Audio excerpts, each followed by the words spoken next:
तो भाई अब इंतज़ार सच में ख़त्म हो गया है। YRF स्पाइस यूनिवर्स की वो फिल्म जिसका लोग कब से इंतज़ार कर रहे थे, वॉर 2, उसका ट्रेलर आ गया है और आते ही इंटरनेट पर छा गया है। 2019 में जब पहली वॉर आई थी तब ऋतिक रोशन और टाइगर श्रॉफ की जोड़ी ने ऐसा धमाका किया कि लोग सीटियों और तालियों से थिएटर हिला दिए थे। अब इस बार मैदान में उतरे हैं ऋतिक रोशन बनाम साउथ के सुपरस्टार जूनियर NTR, और तभी से लोग कह रहे हैं अब तो असली भिड़ंत होगी। ट्रेलर में क्या देखा?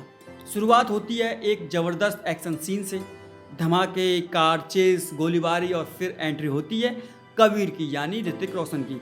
वो उसी अंदाज में लौटे हैं, कूल, कॉन्फिडेंट और बेहद खतरनाक। लेकिन फिर आता है ट्रेलर का सबसे बड़ा झटका। जूनियर NTR की एंट्री होती है। जैसे ही वो स्क्रीन पर आते हैं लगता है अब कोई मजाक नहीं है। उनका लुक, उनकी चाल और उनका गुस्सा सब कुछ कहता है कि वो सिर्फ मुकाबले के लिए नहीं, ऋतिक को टक्कर देने के लिए आए हैं। ट्रेलर में भर भर के एक्शन है, high speed bike chase, helicopter से गिरते सीन और दो लोगों की ऐसी टक्कर जो देखने में ही मजा दे। बैकग्राउंड म्यूजिक तेज है, डायलॉग छोटे हैं मगर तगड़े हैं, और सबसे बड़ी बात ऋतिक और NTR की भिड़ंत हर फ्रेम में चमक रही है। क्या फिल्म वैसे ही दमदार होगी जैसी उम्मीद है? देखिए, पहली वॉर की सबसे बड़ी ताकत थी ऋतिक बनाम टाइगर।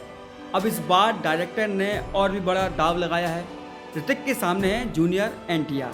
जूनियर NTR सिर्फ साउथ के सुपरस्टार नहीं है, अब उनकी फैन फॉलोइंग पूरी इंडिया में है, और RR के बाद तो इंटरनेशनल भी। इसे ट्रेलर को देखकर लगता है कि वो इस फिल्म में कोई साइड किरदार नहीं कर रहे हैं, वो एक बराबरी का किरदार लेकर आए हैं। लेकिन अब असली सवाल ये है कि क्या ये फिल्म पठान की तरह धुआंधार हिट होगी या फिर टाइगर 3 की तरह बस ठीक ठाक निकलेगी? क्यों देखें ये फिल्म? पहला, दो सुपरस्टार एक साथ हैं, ऋतिक और जूनियर NTR। दोनों को एक साथ एक ही पर्दे पर देखना ही बहुत बड़ी बात है। दूसरा है एक्शन का तूफान। अगर आप एक्शन के दीवाने हैं तो इस फिल्म में सब कुछ मिलेगा, चेस, स्टंट्स, फाइट्स और बहुत कुछ। YRF स्पाइस यूनिवर्स की अगली कड़ी। अगर आपने पठान और टाइगर देखी है तो ये फिल्म उसी ही यूनिवर्स की अगली बड़ी कहानी है। हो सकता है कुछ नए राज खुलें। चौथा है डायरेक्शन में आयान मुखर्जी। ब्रह्मास्त्र और ये जवानी है दीवानी बनाने वाले आयान इस बार एक्शन जोन में हैं, और ट्रेलर देखकर लगता है कि उन्होंने कुछ अलग ही प्लान किया है। मेरी सीधी बात, ट्रेलर देखकर तो यही कहूँगा कि फिल्म में दम है। ऋतिक का स्टाइल और जूनियर NTR की ताकत जब एक ही स्क्रीन पर आते हैं तो मज़ा डबल हो जाता है।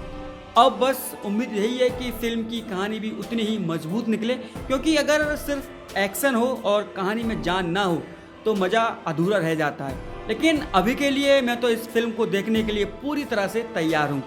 अब आपकी बारी, आपका क्या ख्याल है? क्या ये फिल्म धमाल मचाएगी या बस शोर मचाकर निकल जाएगी? नीचे कमेंट्स में बताइए, टीम ऋतिक या टीम NTR, आप किसके साथ हैं?